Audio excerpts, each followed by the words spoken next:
Good morning, students. I hope you all are doing well. Today, I am going to deal with Chapter 17 of the BNS भारतीय न्याय संहिता का अध्याय 17 करने वाले हैं। ऑलरेडी इस चैप्टर को मैं स्टार्ट कर चुकी हूँ, आप मेरी प्रीवियस वीडियो देख सकते हैं। इसमें मैंने कवर किया था चोरी कि थेफ्ट क्या होता है, ऑफेंसेस अगेंस्ट प्रॉपर्टी कौन कौन से अपराध हो सकते हैं। उसमें जो फर्स्ट अपराध है वो है चोरी, उसको मैं कवर करवा चुकी हूँ। तो आज जो डील करने वाले हैं वो चोरी से संबंधित अन्य अपराध करने वाले हैं कि कब वो स्नैचिंग की कैटेगरी में आएगी वो चोरी, और कब वो ड्वेलिंग हाउस में या फिर कहीं और चोरी करते हो तो कौन सा सेक्शन उसमें अट्रैक्ट करेगा, इसको हम डील करने वाले हैं। तो स्टूडेंट्स फ्रॉम सेक्शन 304 टू 307 इसको हम डील करने वाले हैं। सेक्शन 304 कहता है स्नैचिंग। ये पहले आईपीसी में स्नैचिंग जो अपराध है वो नहीं था। स्नैचिंग छीना झपटी, अगर आप चुराते हो किसी की चीज़, छीन कर ले जाते हो फोर्सफुली इस तरीके से, तो उसको स्नैचिंग की कैटेगरी में डाला है। पहले अलग से इसकी कोई धारा नहीं थी, बट अब बीएनएस में इसको सेक्शन 304 में स्नैचिंग को क्या बताया है, डिफाइन किया है और पनिशेबल बनाया है। स्नैचिंग क्या होता है कि व्हेन थेफ्ट इज स्नैचिंग, कि कब चोरी जो है वो क्या कहलाएगी, वो स्नैचिंग की कैटेगरी में आएगी। तो ये जो लाइन है व्हेन थेफ्ट इज स्नैचिंग, ये हम नेक्स्ट जो अपराध पढ़ेंगे जैसे रॉबरी है, उसमें भी रॉबरी में भी चोरी कब रॉबरी में कन्वर्ट होती है, कि कब चोरी लूट में कन्वर्ट हो जाती है। तो ऐसे ही कि कब चोरी स्नैचिंग कहलाएगी, तो यहाँ पर लिखा है कि इफ़ द ऑफेंडर, अगर उस ऑफेंडर ने सडनली, अचानक से या फिर क्विकली या फिर फोर्सेबली या फिर फोर्सफुली क्या किया है, सिक्योर, ग्रैब और टेक्स अवे, कोई भी ऐसी मूवेबल संपत्ति ऑफेंडर क्या कर रहा है, उसको ग्रैब कर रहा है, ले जा रहा है, उसको छीन रहा है, तो वो यहाँ पर क्या है, वो यहाँ पर स्नैचिंग की कैटेगरी में आएगा।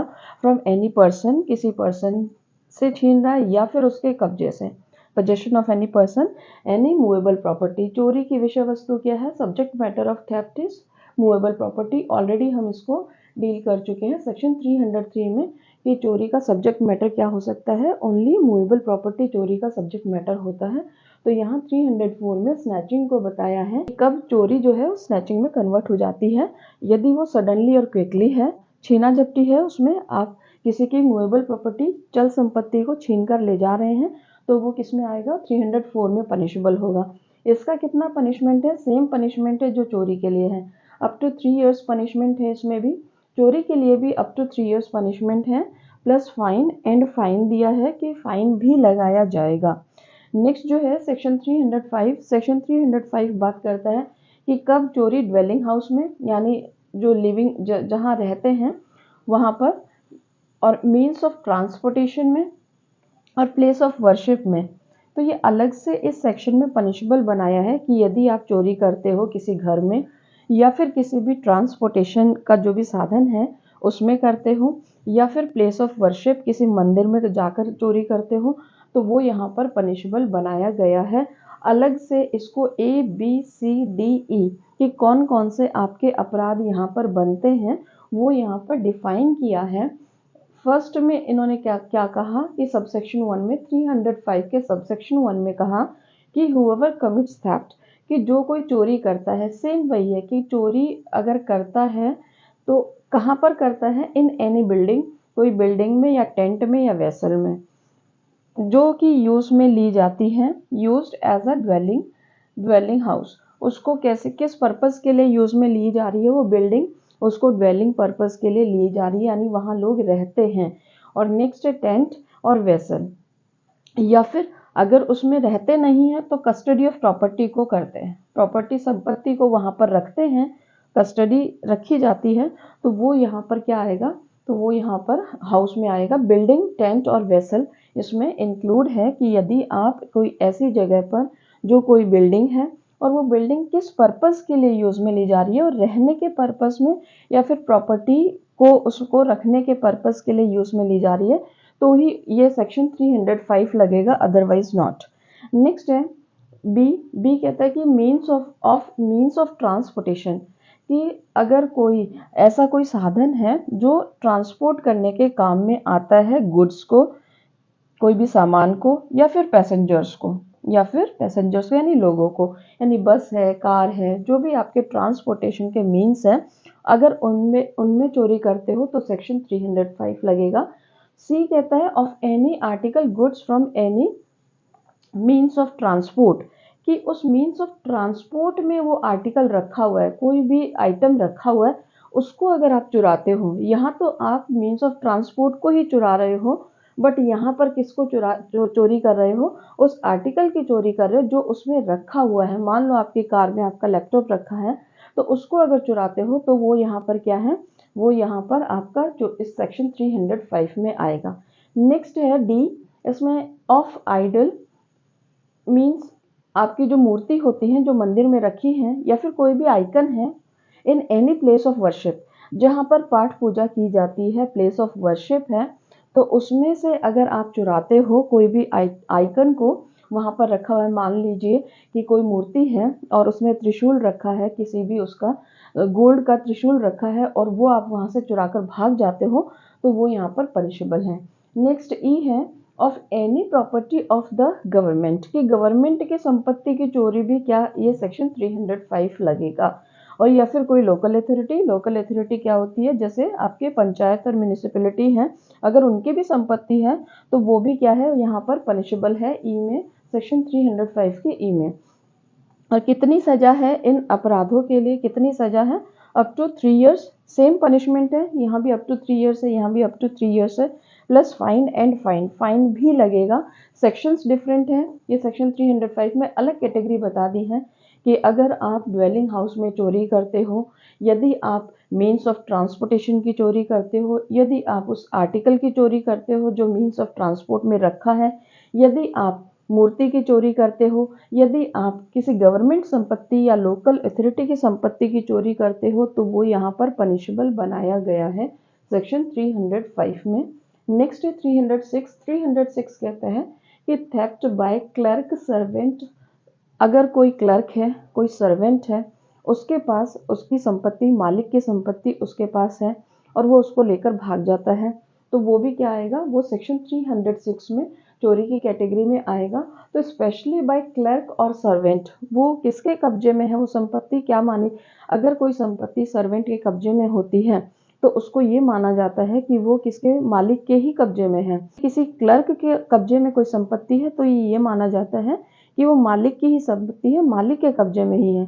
तो यदि आप उस संपत्ति को वो क्लर्क या फिर वो सर्वेंट चुरा कर भाग जाता है, तो वो क्या है, यहाँ पर 306 में क्या है, पनिशेबल है।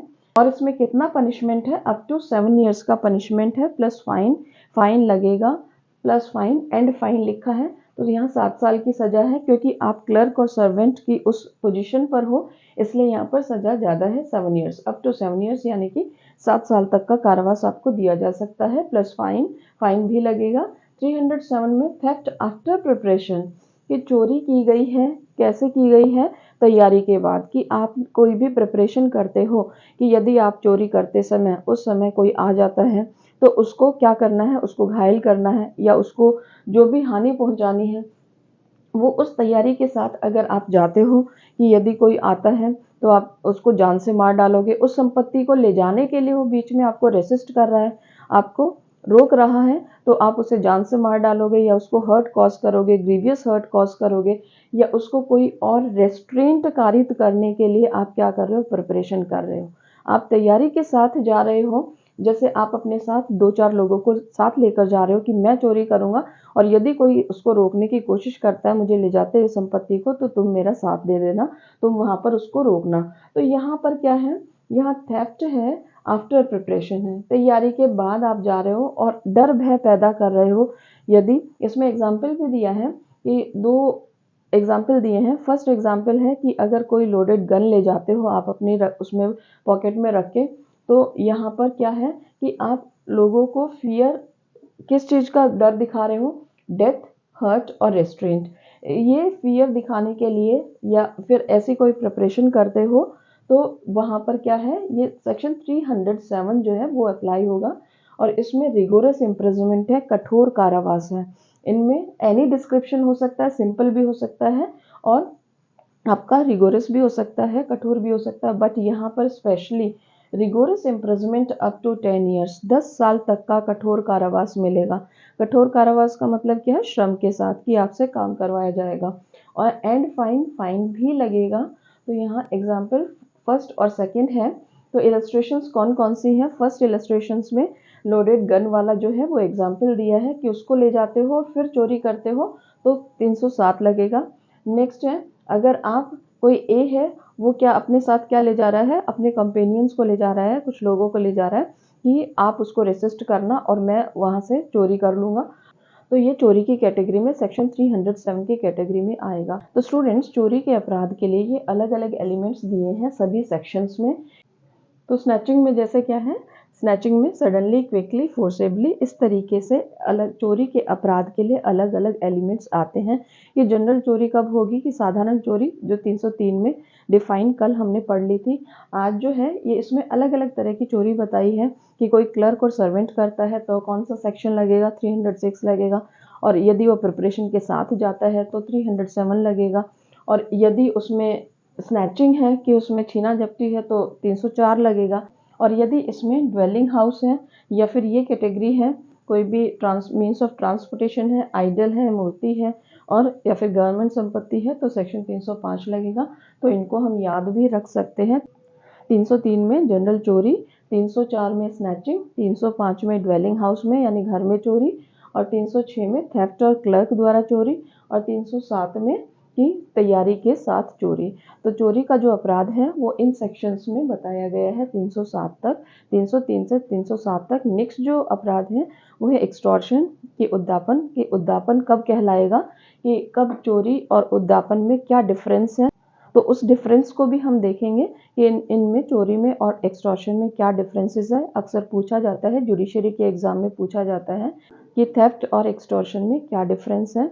इवन मेंस में भी पूछा जा सकता है। 3 नंबर का क्वेश्चन आपको आ सकता है डिफरेंस पूछकर, एग्जाम्पल के साथ आपको बताना होगा। ये जो नया सेक्शन है 304 ये भी आपसे एग्जाम में पूछा जा सकता है। तो स्टूडेंट्स, इसमें प्री में भी क्वेश्चन आते हैं और मेंस में भी क्वेश्चन आते हैं। डायरेक्ट सेक्शन बेस्ड क्वेश्चन भी हो सकता है कि चोरी को कहाँ डिफाइन किया है। इसका पनिशमेंट भी याद रखना जरूरी है क्योंकि पनिशमेंट भी पूछते हैं जब आपको जजमेंट राइटिंग में कोई प्रॉब्लम देते हैं। और हमेशा पनिशमेंट वाला सेक्शन ही हम वहाँ पर जजमेंट राइटिंग में लिखते हैं। तो आपको ये सेक्शंस भी याद होने चाहिए। I hope students you understood these sections very well. Now I am going to end the session. Thank you students, bye.